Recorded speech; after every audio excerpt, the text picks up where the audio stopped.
नमस्कार दोस्तों, जय माता रानी की। च्यवन औषधि के बारे में तो आपने सुना ही होगा। च्यवनप्राश तो सर्दियों में अधिकतर लोग खाते हैं। च्यवन औषधि हमारे शरीर के लिए बहुत अधिक लाभदायक है। लेकिन क्या आप जानते हैं कि इसके पीछे एक अत्यंत रोचक कथा छुपी है? तो दोस्तों आइए जानते हैं च्यवन ऋषि की कथा। प्राचीन काल की बात है। उस समय भारत में राजा सयार्थी का शासन था। वे अत्यंत न्यायप्रिय प्रजा सेवक एवं कुशल प्रशासक थे। सद्गुणों का व्यापक प्रभाव राजा के पुत्रों पर भी पड़ा। उनके पुत्र और पुत्रियां अपने पिता के पद चिन्हों पर ही चल रहे थे। राजा सयार्थी अपने पुत्रों को देखकर स्वयं प्रसन्न रहा करते थे। एक दिन राजा सयार्थी अपने पुत्र पुत्रियों के साथ वन विहार के लिए निकले। राजा रानी तो एक सरोवर के निकट विश्राम के लिए बैठ गए, लेकिन उनके पुत्र पुत्रियां घूमते टहलते दूर जा निकले। असमय ही राजकुमारी सुकन्या ने मिट्टी के टीले में 2 चमकदार मणियां देखी। कुतूहलवश सुकन्या उस मणि के निकट आई। नजदीक देखने पर भी वह चमकती वस्तु को समझ नहीं पाई। तब उसने सूखी लकड़ी की सहायता से दोनों चमकदार मणियों को निकालने का यत्न किया, लेकिन मणि निकली नहीं, अपितु वहां से खून बहने लगा। मणि से खून टपकते देख सुकन्या और उसके भाई बहन घबरा गए। वे सभी अपने पिता के पास आए और पूरी बात कह सुनाई।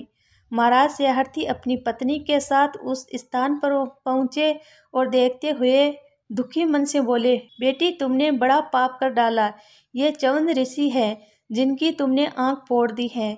ये सुनते ही सुकन्या रो पड़ी। उसका शरीर कांपने लगा। टूटते हुए स्वर में उसने कहा, मेरी जानकारी में नहीं था कि ये महर्षि बैठे हुए हैं। मैंने बड़ा अनर्थ कर डाला। ये कहकर वह फिर से फूट फूट कर रो पड़ी। हाँ पुत्री, तुमसे अपराध हो गया है। महर्षि च्यवन यहाँ पर तपस्या कर रहे थे। आंधी तूफान और वर्षा के कारण इनके चारों तरफ मिट्टी का टीला बन गया था। इसी कारण तुम्हारी दृष्टि को दोष हो गया। मात्र 2 आंखें चमकती हुई दिखाई दी। अब क्या होगा? इतने में च्यवन ऋषि के कहराने का स्वर भी सुनाई दिया। कातर स्वर सुनकर सुकन्या ने तय किया, मैं इस पाप का प्रायश्चित करके इस हानि की क्षतिपूर्ति करूंगी। तुम्हारे प्रायश्चित से ऋषि की आंखें तो वापस नहीं आएगी। पिता राजा सयार्थी ने कहा। सुकन्या बोली, मैं इनकी आंखें बनूंगी। क्या कह रहे हो बेटी? मैं उचित कह रही हूँ पिताजी, मैं ऋषि देव की आंखें ही बनूंगी। मैं मात्र भूल व क्षमा का बहाना बनाकर अपराध मुक्त नहीं होना चाहती। न्याय नीति के समान अधिकार को स्वीकार कर चलने में ही मेरा व विश्व का कल्याण है। मैंने यही सब तो सीखा है। मैं च्यवन ऋषि से विवाह करूंगी और अपने जीवन प्रयत्न उनकी आंख बनकर सेवा करूंगी। लेकिन बेटी, ये तो अत्यंत जर्जर व कर्षकाय शरीर के हैं और तुम युवा।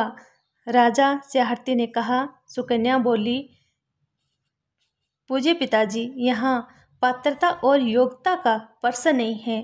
मुझे तो सहवर्ष प्रायश्चित करना है। मैं इस कार्य को धर्म समझकर तपस्या के माध्यम से आनंद पूर्ण करके रहूंगी। मुझे अपना आशीर्वाद प्रदान करें। बेटी सुकन्या की जिद के समक्ष राजा सयार्थी की एक नहीं चली। वे विवश थे। अंत एवं विवाह की तैयारी में जुट गए। महर्षि च्यवन के साथ बेटी सुकन्या का पाणी ग्रहण हुआ। सुकन्या की इस अद्भुत त्याग भावना को देखकर देवगण भी अत्यंत प्रसन्न हुए।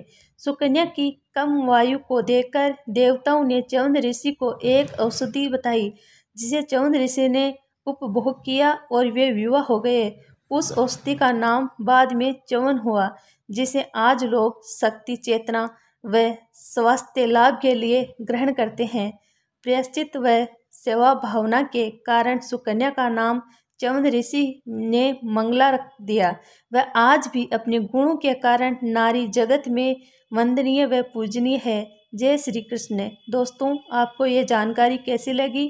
कृपया कमेंट करके ज़रूर बताइए। वीडियो पसंद आए तो लाइक करें और ऐसी ही और भी बहुत सारी कहानियों को सुनने के लिए चैनल को सब्सक्राइब जरूर करें।